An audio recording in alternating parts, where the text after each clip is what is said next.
कभी किसी का पतन जब होता है ना, बर्बाद, सब समाप्त हो जाना बहुत दुखदाई होता है। प्रभु हमें सिखाए और बढ़ाए, क्योंकि पृथ्वी का पतन होने वाला है, उससे पहले हम अपने आप को सुधारें। आमीन। प्रभु की स्तुति हो। स्वागत है आपका, प्रेज द लॉर्ड। ये है प्रभु की सुबह, गॉड्स मॉर्निंग। आइए शुरुआत करेंगे 17 अध्याय, जो कि 16 अध्याय का जस्ट थोड़ा सा आगे कंटिन्यू है। It's not something it's starting new, पर हाँ, इजराइल के राजा होशे की बात शुरू हो रही है। 16 अध्याय जब हमने पढ़ा, प्रभु आपके साथ हो। यह है दूसरा राजाओं की पुस्तक, उसका 17 अध्याय। यहूदा के राजा आहाज के 12वें वर्ष में एला का पुत्र होशे सैमरोन में इजराइल पर राज्य करने लगा और 9 वर्ष तक राज्य करते रहा। उसने वही किया जो यहोवा की दृष्टि में बुरा था, परंतु इजराइल के उन राजाओं के बराबर नहीं जो उससे पहले थे। उस पर अशूर के राजा शल्मनेसेर ने चढ़ाई की और होशे उसके अधीन होकर उसको भेंट देने लगा। परंतु अशूर के राजा ने होशे के राजद्रोह की गोष्ठी को जान लिया, क्योंकि उसने 100 नमक मिस्र के राजा के पास दूत भेजे थे और अशूर के राजा के पास वार्षिक भेंट भेजनी छोड़ दी। इस कारण अशूर के राजा ने उसको बंदी बनाया और बेड़ी डालकर बंदी गृह में डाल दिया। वैसे उसने गलत क्या कोशिश तो की, लेकिन गलत क्या था यह बात समझिए। यहोवा परमेश्वर ने सीधे शब्दों में कहा था, तुम उस रास्ते मत लौटना जिस रास्ते में तुम्हें ले आया। और यहाँ पर इस राजा के विरुद्ध भी इसने गलती काम किया, क्योंकि अब तू क्या होशियार बनना चाहता है, तू मुझसे बड़ा बनना चाहता है। देख, मुझे पता है तूने क्या किया है, इसलिए अब तू बंदी गृह में डाला जाएगा। 5 पद में सामरिया का पतन। ये सामरिया का जो पतन हो रहा है उसके बारे में घटना है। सामरिया आप जानते हैं। आइए इस पर थोड़ा सा और अध्ययन करते हैं। 5 पद में लिखा है, तब अशूर के राजा ने पूरे देश पर चढ़ाई की और शमरोन को जाकर 3 वर्ष तक उससे घेरे रहा। होशे के 9वें वर्ष में अशूर के राजा ने शमरोन को ले लिया और इजराइलियों को अशूर में ले जाकर हलद में और गिजान की नदी हबोर के पास और मादियों की नगरों में बसाया। इसका कारण यह है कि यद्यपि इजराइलियों का परमेश्वर यहोवा उनको मिस्र के राजा फिरौन के हाथ से छुड़ाकर मिस्र देश से निकाल लाया था, तो भी उन्होंने उसके विरुद्ध पाप किया और पराये देवताओं का भय माना। और जिन जातियों को यहोवा ने इजराइलियों के सामने से देश से निकाला था, उनकी रीति पर और अपने राजाओं की चलाई हुई रीतियों पर चलते थे। इजराइलियों ने कपट करके अपने परमेश्वर यहोवा के विरुद्ध अनुचित काम किए, अर्थात पहरुओं के गुम्मट से लेकर गढ़वाले नगर तक अपनी सारी बस्तियों में ऊंचे स्थान बना लिए और सब ऊंची पहाड़ियों पर और अपने सब हरे वृक्षों के नीचे लाठें और अशेरा खड़े किए। ऐसे ऊंचे स्थानों में उन जातियों के समान जिनको यहोवा ने उनके सामने से निकाल दिया था धूप जलाया और यहोवा को क्रोध दिलाने के योग्य बुरे काम किए और मूर्तों की उपासना की, जिसके विषय यहोवा ने उनसे कहा था, तुम यह काम न करना। तो भी यहोवा ने उन सब भविष्यद्वक्ताओं और सब दर्शियों के द्वारा इजराइल और यहूदा को यह कहकर चिताया था, अपनी बुरी चाल छोड़कर उस सारी व्यवस्था के अनुसार जो मैंने तुम्हारे पुरखों को दी थी और अपने दास भविष्यद्वक्ताओं के हाथ तुम्हारे पास पहुंचाई है, मेरी आज्ञाओं और विधियों को माना करो। परंतु उन्होंने न माना, वरन अपने उन पुरखों के समान जिन्होंने अपने परमेश्वर यहोवा का विश्वास न किया था, वे भी हठीले बन गए। वे उनकी विधियों और अपने पुरखाओं के साथ उनकी वाचा और जो चितौनियाँ उनसे उन्होंने दी थी, उनको तुच्छ जानकर निकम्मी बातों के पीछे हो लिए, जिससे वे आप निकम्मे हो गए और अपने चारों ओर की उन जातियों के पीछे भी हो लिए जिनके विषय यहोवा ने उन्हें आज्ञा दी थी कि उनके से काम न करना।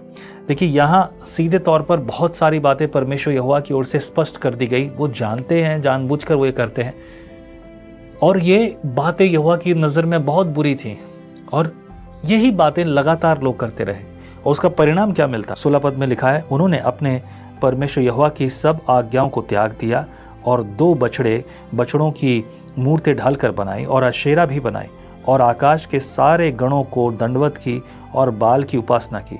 उन्होंने अपने बेटे बेटियों को आग में होम करके चढ़ाया और भावी कहने वालों से पूछने और टोने करने लगे, और जो यहोवा की दृष्टि में बुरा था, जिससे वह क्रोधित भी होता है, उसको करने के लिए अपनी इच्छा से बिक गए।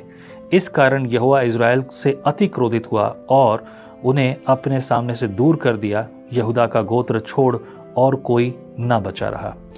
इतने पाप, इतना घिनौना काम, बच्चों को मारना, विचार, न जाने कैसी कैसी हरकतें वो करते रहे, जिसके कारण यहोवा ने छोड़ दिया। बोले ऐसे लोग नहीं चाहिए मुझे, ऐसे लोग नहीं चाहिए। परमेश्वर उनको उनमें से निकाल कर नई जिंदगी, नई आशीषों से बना रहा है, नई चीज़ों से परमेश्वर स्थापित कर रहा है, लेकिन वही मिट्टी की लालसा मिट्टी ही लगातार करती है। ये शरीर मिट्टी से बना, मिट्टी की ओर मिलना चाहता है। And that's what this is happening here. आगे पढ़ते हैं, इस प्रकार से लिखा है 19 पद में, यहूदा ने भी अपने परमेश्वर यहोवा की आज्ञा न मानी, वरन जो विधियां इज़राइल ने चलाई थी उन पर चलने लगे। तब यहोवा ने इज़राइल की सारी संतान को छोड़कर उनको दुख दिया और लूटने वालों के हाथ कर दिया, और अंत में उन्हें अपने सामने से निकाल दिया। जब उसने इज़राइल को याऊद के घराने के हाथ से छीन लिया तो उन्होंने नाबात के पुत्र यारोबाम को अपना राजा बनाया, और यारोबाम ने इज़राइल को यहोवा के पीछे चलने से दूर खींचकर उनसे बड़ा पाप कराया। अतः जैसे पाप यारोबाम ने किए थे वैसे ही पाप इज़राइली भी करते रहे और उनसे अलग न हुए। अंत में यहोवा ने इज़राइल को अपने सामने से दूर कर दिया, जैसा कि उसने अपने सब दास भविष्यद्वक्ताओं के द्वारा कहा था। इस प्रकार इज़राइल अपने देश से निकलकर अश्शूर को पहुंचाया गया, जहां वह आज के दिन तक रहता है। आगे 24 पद में लिखा है, अश्शूर के राजा ने बेबीलोन, कूता, अबम्हात और सपवेम नगरों से लोगों को लाकर इज़राइलियों के स्थान पर शमरोन के नगरों में बसाया। इस प्रकार वे शमरोन के अधिकारी होकर उसके नगरों में रहने लगे। जब वे वहाँ पहले पहल रहने लगे तब यहोवा का भय न मानते थे।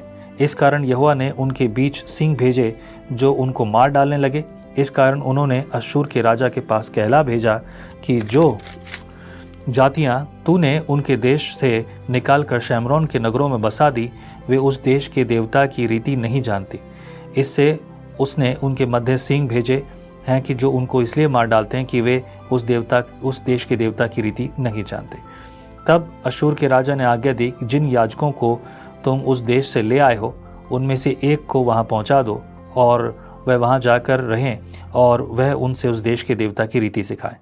तब जो याजक शमरोन से निकाले गए थे उनमें से एक जाकर बेतेल में रहने लगा और उनको सिखाने लगा कि यहोवा का भय किस रीति से मानना चाहिए। ये थोड़ा सा अलग बात है ना। अभी देखिए, शुरुआत तो इज़राइलियों ने की और इज़राइलियों की वजह से यहाँ पर एक बड़ी अद्भुत घटना हो रही है, और यहाँ पर एक याजक को बुलाया जा रहा है क्योंकि ऐसे लोग जिनको यहोवा ने निकाल दिया था वो वापस बसाए गए हैं, उन जातियों में से आए हैं, वो जानते नहीं, इसलिए यहोवा ने उनको शेर भेज के जो है मरवा डाला, और उन्होंने ये बात जान ली, राइट। और इस बात के लिए वो बोलते हैं कि यहाँ का जो देवता है वो हमें रहने नहीं देता, तो अब क्या किया जाए। उसने भी बड़ी अच्छी योजना बनाई, एक यहोवा के याजक को बुलाया और उसने उसको सिखाया, पर परिणाम क्या हुआ जानने के लिए पढ़ेंगे।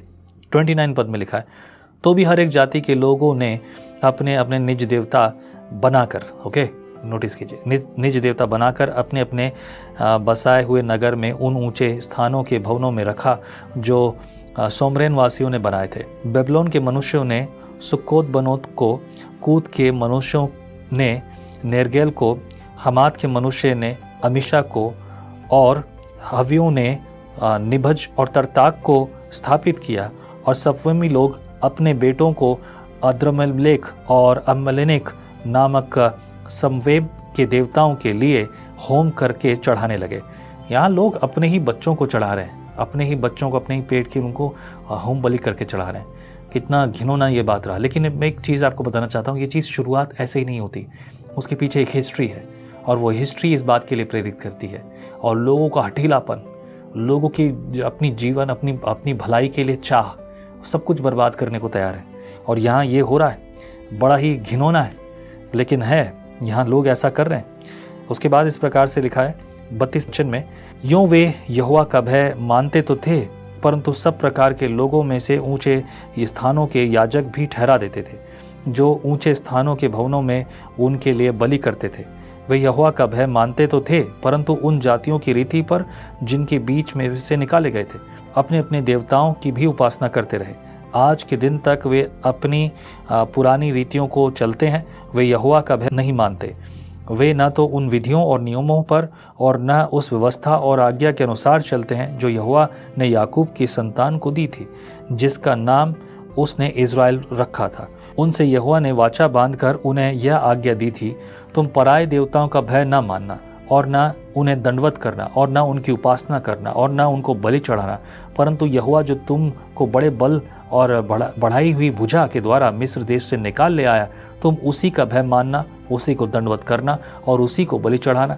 और उसने जो जो विधियां और नियम और जो व्यवस्था और आज्ञाएं तुम्हारे लिए लिखी, उन्हें तुम सदा चौकसी से मानते रहो और पराये देवताओं का भय न मानना। जो वाचा मैंने तुम्हारे साथ बांधी है उसे न भूलना और पराये देवताओं का भय न मानना। केवल अपने परमेश्वर यहोवा का भय मानना, वही तुमको तुम्हारे सब शत्रुओं के हाथ से बचाएगा। तो भी उन्होंने न माना, परंतु वे अपनी पुरानी रीति के अनुसार करते रहे। अतएव वे जातियां यहोवा का भय मानती तो थी, परंतु अपनी खुदी हुई मूर्तों की उपासना भी करते रहे, और जैसे वे करते थे वैसे ही उनके बेटे पोते भी आज के दिन तक करते हैं। ओके, आज के दिन तक करते हैं। हालांकि ये बात जब लिखी गई थी तब तक की बात है, सदियाँ बीत गई जब लिखा था। क्या आपको लगता है कि आज भी ऐसे दिन, ऐसे लोग, ऐसी व्यवस्थाएं हैं कि जो लोग आज भी अपने बीच में यहोवा का भय तो मानते हैं, लेकिन साथ साथ खुदी हुई मूर्तों का और पराये देवताओं का भय मानते हैं, उनको भी सब कुछ करते हैं? ऐसे बहुत सारे लोग हैं, ख़ास तौर से आपके आसपास भी हैं, और आपने देखा होगा उनके घर में प्रभु यहोवा के नाम को, तो खैर अब तो खैर वो यीशु के नाम के लिए मूर्ति यीशु की है, क्रूस पर यीशु उनके घर में है, और साथ में दूसरी तस्वीरें भी हैं, घर में दूसरी देवी देवताओं की मूर्तियां भी रखी हैं। कौन है ऐसे लोग? ऐसे लोग जो इंसानों को देवता बनाकर उनको पूज रहे हैं। कौन है ऐसे लोग? खास तौर से कुछ ऐसी कलीसियां, जिनमें से मुख्य तौर पर कैथोलिक चर्च के बहुत सारे लोग ऐसे हैं। कैथोलिक चर्च के बहुत सारे लोग सुधर गए हैं। वो लोग केवल प्रभु यीशु पर विश्वास करते हैं, और मैं कहूँ अच्छे भी हैं, क्योंकि वो शारीरिक कामों में भी बेहतर हैं, अच्छी संगति रखना चाहते हैं, प्रभु यहोवा के साथ अच्छी कोशिश करते हैं, एंड जितनी शिक्षा उनको मिली है वो वैसा ही करते हैं। अभी आपको और मुझे, हम जो बाइबल पढ़ने वाले हैं, जो हम परमेश्वर के वचन को जैसा लिखा वैसा मानने वाले हैं, हमारे विरुद्ध वो खड़े हैं। उसके पीछे भी कई कारण हैं, डिटेल में कभी किसी और दिन बात करूँगा। कई बार लोग कहते हैं कि मैं कैथोलिक्स का विरोधी हूँ। मैं किसी का भी विरोधी नहीं हूँ। मुझे ना कैथोलिक्स की परवाह है ना किसी और की परवाह है। मुझे इस बात की परवाह है कि जो काम और जिस रीति से परमेश्वर यहोवा ने आपको और मुझे ये वचन पढ़ने और सीखने और इसको अपने जीवन में लागू करने के लिए दिया है, हम वो नहीं करते। अगर हम ये नहीं करते तो हम परमेश्वर का विरोध कर रहे हैं, और जो हम परमेश्वर का विरोध कर रहे हैं, इसी बात का परिणाम आपको और मुझे मिलने वाला है। हम किस रीति से जी रहे हैं? जिन लोगों ने ये व्यवहार किया है, जिन राजाओं के साथ जो देख रहे हैं, ये यहोवा का भय तो मानते हैं, यीशु मसीह का नाम तो ले रहे हैं, लेकिन उसके बावजूद उनके घर में ऐसी मूर्तें हैं। कैथोलिक स्कूल के बाहर कई बार देखोगे आप, तो वहाँ पर देवी देवताओं की तस्वीरें बनी हैं। जब मैं मसीह में नया नया आया तो मैं सोचा ये क्या है। हम सीखते हैं चर्च में कि हमें किसी भी रीति से किसी भी मूर्ति पूजा को नहीं करना, तस्वीर पूजा ये नहीं करना। तो कैथोलिक्स के बाहर ये तस्वीरें क्यों हैं ये? लेकिन वो लोग ये सब करते हैं, और उसके बावजूद वो मुझ पर और मेरे जैसे और प्रभु यहोवा पे विश्वास करने वाले, वचन के अनुसार चलने वालों पर दोष लगाते हैं। ठीक है, मुझे फ़र्क नहीं पड़ता, आपके कहने से मुझे कोई फ़र्क नहीं पड़ने वाला। लेकिन एक चीज़ मैं अच्छे से जानता हूँ, ये घटनाएं आज भी हो रही हैं। ऐसे ढेर सारे मैं उदाहरण आपको दे सकता हूँ। ये मैंने आपके पड़ोस में रहने वालों के बारे में दी है आपको कहानी। हो सकता है आप में से कुछ ऐसे हों जो इनमें से निकल कर बाहर आ गए हैं, आपकी आँखें खुल गई हैं, यहूदियों शास्त्रियों से बचकर अब आप एक मसीह बन गए हैं। लेकिन अब ऐसे बहुत सारे लोग हैं जिनके बारे में मैं आगे डिटेल में दूंगा। हु आर दीज पीपल, और वो ऐसा क्यों कर रहे हैं, कौन कौन कर रहे हैं, एक्सप्लेन करूंगा एक एक के बारे में। वैसे ये ज़्यादा ज़रूरी नहीं है, अच्छा लगता है लोगों को सुनने में। हाँ, उनको जानना है, जान के करोगे क्या? अपना समय मत बर्बाद करो उनके बारे में। ज़रूरत यह है कि मैं ठीक से काम कर रहा हूँ कि नहीं।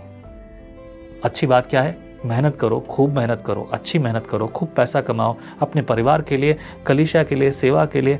बस फॉलो करो वचन को। प्रभु आपके जीवन में कार्य करे। प्रभु बुद्धि दे, ज्ञान दे, सिखा, ताकि हम बुराई ना करें, वो करें परमेश्वर जो तू चाहता है।